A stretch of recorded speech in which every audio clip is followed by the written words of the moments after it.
그 다음에 이제 지난주에 크게 불거진 이제 뉴스들이 있는데, 이정섭 천암댁 증언 얘기가 지금 불거졌는데, 국내 언론들이 주요 미디어들은 거의 보도를 안 하고 있는 것 같아요. 이제 사실관계를 보자면은, 이정섭 수원지검 2차장이었죠. 지금은 이제 그 대전고검으로 이제 검사 그쪽 전보 발령이 됐고요. 네, 그쪽으로 하여튼 전보 발령이 됐고, 근데 이 이정섭 검사의 부인의 남동생의 부인이죠. 그러니까 이정섭 검사의 처남댁이죠. 처남댁이 그 자기 남편의 이제 마약 사실 이런 걸 이제 경찰에 신고하고 했는데 수사가 제대로 안 이루어졌다. 지금 이런 내용 아니겠습니까? 관계를 간단하게 얘기하면 그 마약 중독 처남과 검사 매형. 그렇죠. 네. 하여간 이렇게 생각해 봅시다. 이제 만약에 검사가 만약에 거기 뒤에 없었다면, 그런 어떤 마약 사범이 저렇게 그냥 무혐의 아니면 이렇게 활기치고 다닐 수 있겠습니까? 지금 그 탤런트 배우들 수사하는 거 봐봐요. 누구죠? 이선균하고 그다음에 지드래곤인가? 이 사람들 그 사람들 지금 보세요. 그러니까 인간적으로 해서 수모만 줬잖아요. 아니, 그러니까 수모도 줬지만 막 압수수색도 하고 뭐 털도 뭐 깎아서 뭐 감정도 하고 뭐 어제 MBC PD 수첩에서 뭐 마약 사범과 뭐 보호자들인가 뭐 해결사들인가 그런 얘기를 하던데, 뭐 해결사들로 나서는 어떤 그 마약 담당 검사 출신 어떤 변호사들도 문제지만, 기본적으로 그렇게 확실한 제보와 증거를 갖다 내미는데도 그거를 수사를 안 하는 검찰이 과연 우리 어떤 세금으로 지탱되는 공조직인가 심히 의심스럽습니다.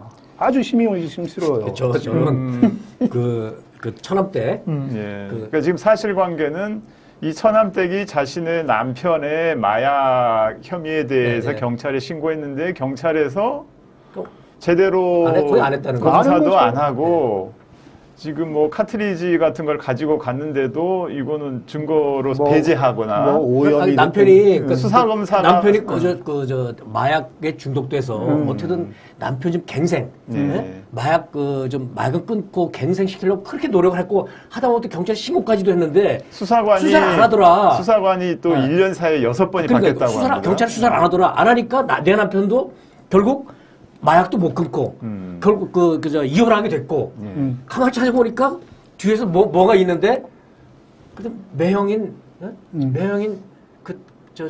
검사, 차량 검사가 뒤에서 이거 아니냐. 근데 국내 언론들은 지금 거의 주요 언론들은 보도를 안 하고 있단 말이에요. 지금. 그러니까 참 이게 큰 문제죠. 이 처남댁인 강미정 씨가 이제 그 얼굴과 이 실명을 다 이제 드러내고, 뉴스버스 또 김어준의 겸손은 힘들다 이런 데 출연해서 증언을 할 정도면 굉장히 나름대로 좀 뭐 사실관계가 자신 있다는 거 아니겠습니까? 그러니까 신빙성 있는. 당연하죠. 제가 볼 때는 지금 제보자, 결국은 마약 했다는 사람의 부인 강미정 씨죠. 예, 강미정 씨가 보니까 MBC 아나운서 출신이더라고요. 그죠? 문화방송 아나운서 출신이더라고요. 그러니까 우리 이 언론을 잘 아는 분이에요. 그러기 때문에 저는 여기까지 끌고 왔다고 생각이 들어요. 다른 어떤, 기존 미디어가 철저하게 무시하는 가운데에서도 뭐 뉴스버스라든가 아니면은 김어준 겸손은 힘들다나 이런 방송에 나가서 대차게 이렇게 하니까 그래도 이나마 요만큼이라도 나오지, 만약에 일반 사람이었다면은 뭐 거의 입도 못 열었을 거예요. 강미정 씨가 용기 있는 거죠. 마약에 빠진 남편도 구하고 가정도 지키려고 경찰에 신고도 해보고, 그다음에 언론도 찾아갔다는 거 아닙니까? 맞아요. 주요 언론사들을 찾아갔는데 언론들이 보도를 안 한 거죠. 안 하니까 뉴스버스 자기 이름 얼굴 다 드러내고, 이건 폭로가 아니라 제가 보기에는 호소입니다. 호소.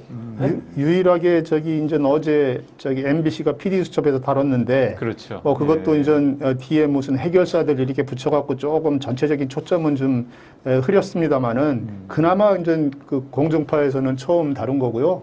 제가 볼 때는 이게 만약에 시기도 보자고요. 이 사람이 강미정 씨가 그걸 갖다가 고소한 시점이 2월 달인가 그러지 않습니까? 예, 2월이죠. 근데 한동훈 법무장관이 가장 뭐 그 전에부터 마약 사범 철저히 단속하겠다고 막 대대적으로 팡파레를 울리지 않았습니까? 그런 가운데 나온 사건이에요. 그렇다면은 진짜 엄하게 다스려야죠. 경찰도 그런 식으로 6차례 하고 뭐 저 변호사가 뭐 그 협박성 발언하고 이렇게 한다고 이게 할 게 아니라 더 해야 되는데 안 하고 있잖아요. 미루고 해서 결국 무혐의로 이렇게 했잖아요. 그런데 경찰에 신고한 지 3달이 지나서야 그때 했잖아요. 비로소 이제 그 야, 분석을 한 거죠. 이게 예. 자기 뒤에 처남입니까?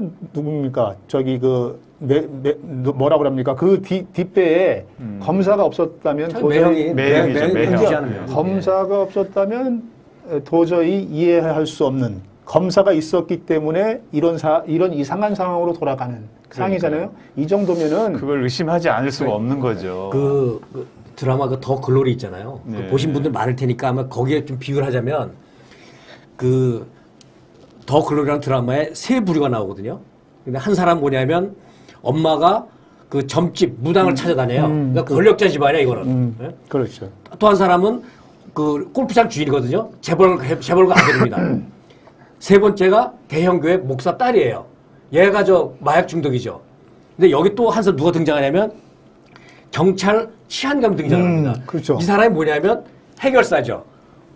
뭔 사건이 생기면 뒤에 가서 이렇게 뭐 해주고 이런 해결사예요. 그러니까 앞에 얘기했던 그 대형교회 또 그 재벌가 권력주 이 기득권 어떤 카르텔이 있고 이 카르텔에 굳은 일을 못해서 해결해주는 집사. 가 이제 거기 나올 경찰 치안감인데 요번 그 사건을 보면은 이정섭 차장검사가 그런 역할을 한 게 아닌가 하는 의심이 되고요. 또 이게 처음에 나온 게 뭐냐면 자기 가족들이 리조트 갔는데 특별한 대접을 받았잖아요. 그 특별한 대접을 해준 사람이 그 대기업의 부회장이란 말이죠. 근데 대기업 부회장도 보니까 이른바 대관 업무 그 정치권이나 언론계나 뭐 검찰이나 국정원 상대로 로비하는 그런 역할을 하고 있는 분이 아닌가. 집사 역할, 해결사 하는 그 사람이 아닌가. 사람을 그러니까 과거에 그러니까 수사한 적이 있다는 거 아니에요 지금? 누구? 그렇죠. 이정섭 검사가? 그렇죠. 그 회사를 역할이 비슷하다는 거죠. 그러니까 이게 보면은 참 저거 보면서 느끼는 게 진짜 영화나 드라마보다도 더 드라마 같고 영화 같은 얘기 아니에요? 똑같습니다. 네? 내가 볼 때는 저 정도 만약에 한 직장에서요 검사가 아니라 다른 직장에 저런 일이 벌어졌다면은 그냥 생매장당합니다. 매장당하는 것에 끝이지 않고 당장 저기 구속되고 파면되고 그럴 거예요. 그 검사들 봐요. 지금 대전에다가 그냥 딱 그 갖다 놓으면 저기 흐지부지 될 걸로 이렇게 생각하는 거 아닐까? 제가 볼 때는 그러기 때문에 이거 국정조사나 뭐 탄핵이나 뭐 이런 식으로 해서 그 뜨거운 맛을 좀 보여줘야 된다고 생각합니다. 우리 언론이 이제 이 부분에 대해서 보도를 않는 거에 대해서 이제 시민 언론 민들레가 보도한 거를 보면은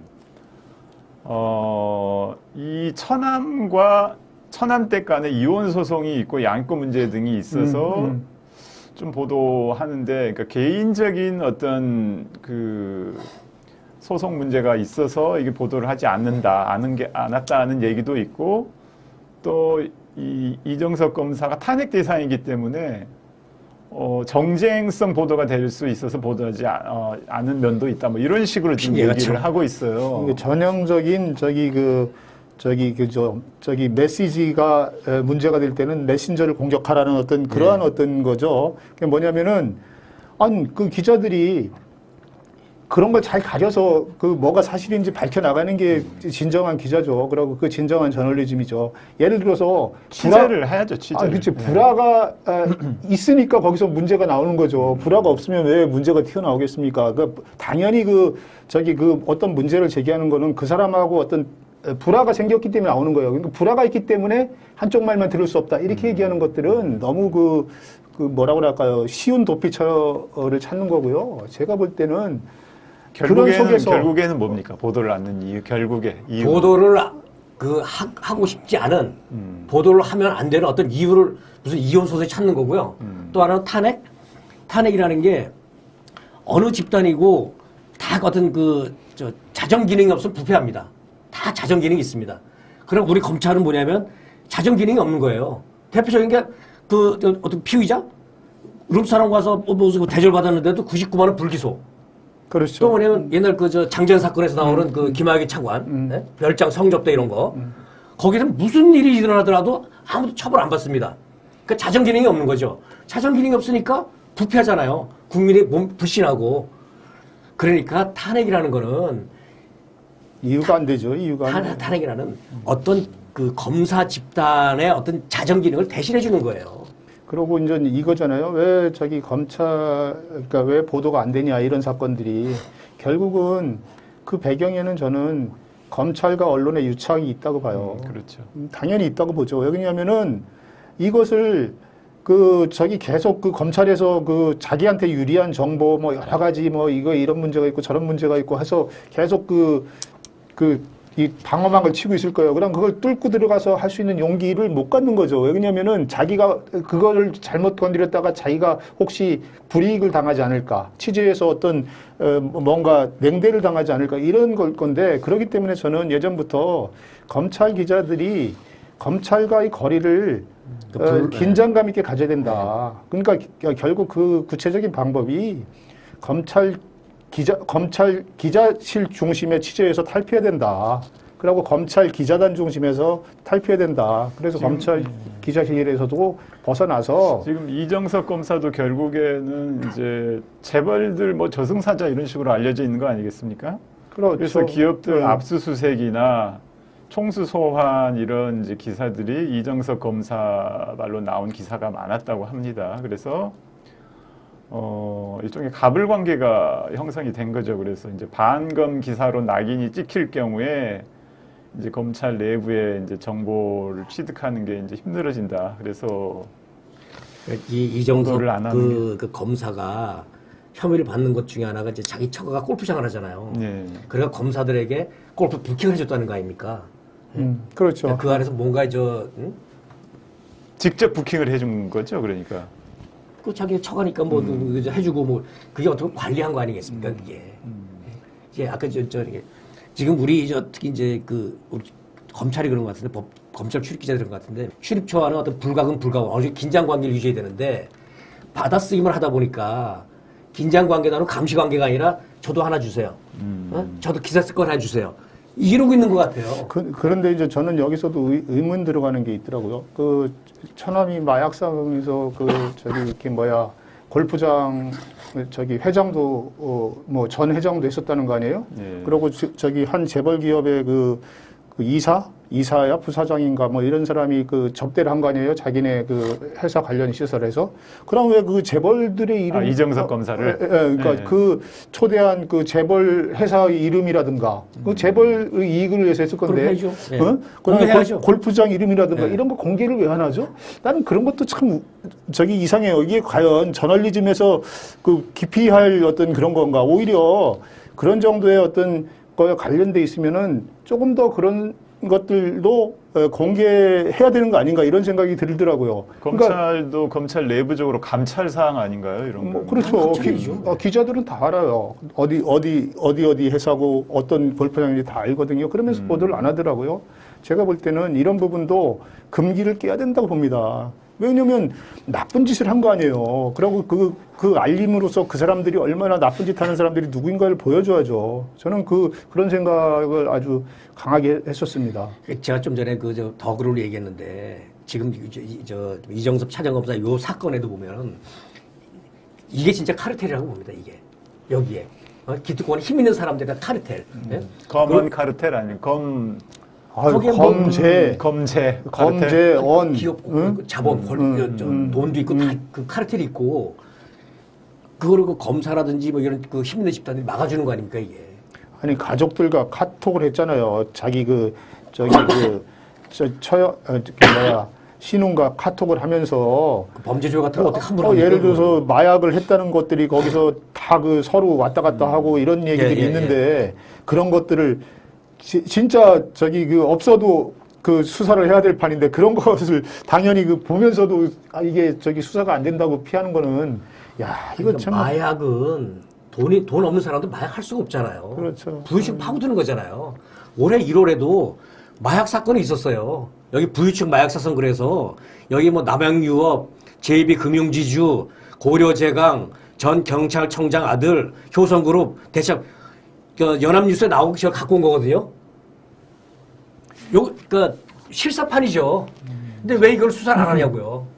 지금 저기 우리 일반 시민들이 가장 좌절하는 것이 부익부, 빈익분이기도 하지만 그 부익부, 빈익빈의 어떤 양극화 현상도 문제지만 그 양극화된 가운데서의 어떤 기득권을 유지하는 부자들이 어떤 죄를 져도 돈으로 아니면 관계로 여러 가지 배경으로 그걸 피해 나가잖아요. 그게 더 사람들을 그 분노케 하는 거 아닙니까? 이러다 보면은 사회가 유검무죄. 그렇죠. 그러니까 검사와 비슷한 어떤 인물들을 한 집안에 하나 갖고 있으면 아무리 죄를 져도 무죄예요. 그러나 유검무죄입니다. 그런 빽이 없는 데는 막 그 치도군을 당해요. 무검유죄입니다. 검사가 있으면 무죄. 옛날에 그랬지 않습니까? 검사가 집안에 검사 유죄. 한 명 있으면, 집안에 의사 한 명 있으면, 예? 지금 그게 그대로 지금도 그 진행 중인 건데.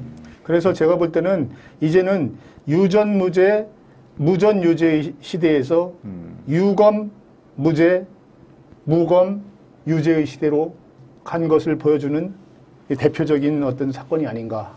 그렇기 때문에 우리의 언론들은 이런 것들에 더 정신 차리고 이 그 카르텔의 어떤 심장을 도려내야지 썩은 심장을 도려내야지 우리 사회가 맑아지는 거 아닌가 이런 생각. 언론 역할이라는 게 말씀하신 건 썩은 부분이라는데 잘못된 걸 자꾸 드러내 보여줘서 그 어떤 그 여론의 같은 지탄 비난을 받고 그렇게 함으로써 그 바로 잡히게 하는 게 우리의 일인데 이런 일이 났는데도 불구하고 기사를 우리가 보도를 안 한다는 거는 그렇죠. 우리도 똑같이 그 사람들을 지켜주는 거잖아요. 나쁜 카르텔을 지켜주는 해결사 역할을 해주는 거랑 마찬가지죠. 법 앞에 누구나 평등하다는 걸 우리 기자들이 꼭 실천하는데. 그러니까 우리 존재 이유를 찾아야 존재. 언론 도대체 왜 존재하는지. 그렇죠. 드러내서 보여주려고 하는 거지. 이걸 감추고 안 보여주고 축소 일어나고 있는 게 아니지 않습니까? 이게요. 제가 그런 생각이 들었어요. 그러니까 더글로리라는 영화 아까 얘기했지만 그 기자들이 못하는 거를 더글로리라는 드라마가 보여줬잖아요. 이 사건도 기자들이 역할을 못하면 반드시 영화가 돼서 사람들한테 나옵니다. 이게 나올 겁니다. 그러니까 기자님들, 제가 볼 때는 이거 되게 중요한 사건이거든요. 이거 그냥 단지 정쟁의 어떤 도구 때문에 나온 문제라든가 이런 게 아니고요. 진짜 아주 그 제대로 된 문제의 우리 한국 사회의 문제를 부패 카르텔의 문제를 총체적으로 보여주는 대표적인 사안으로 기록될 겁니다. 이거 이정석 차장검사 뭐 탄핵 얘기가 나오니까 검찰총장 이정석 검찰총장이 뭐 나를 탄핵하라. 민주당이 탄핵한다는 건 보복 탄핵이다. 뭐 무슨 방탄이다. 방탄 탄핵이다. 이런 얘기 했는데 그게 아니죠. 지금은 이제 쏙 들어간 거죠. 감추려고 하는 거죠. 그렇죠. 자정 기능을 자정 기능이 마음대로 검찰의 자정 기능을 마비시키는 거죠. 자기 눈 찌르는 거랑 마찬가지죠. 네, 좋습니다. 근데 제가 보기에는 그 검찰의 그 탄핵을 대다수 검사들은 환영할 것 같아요. 왜냐면 대다수 검사들은 자기랑 상관없는 거잖아요.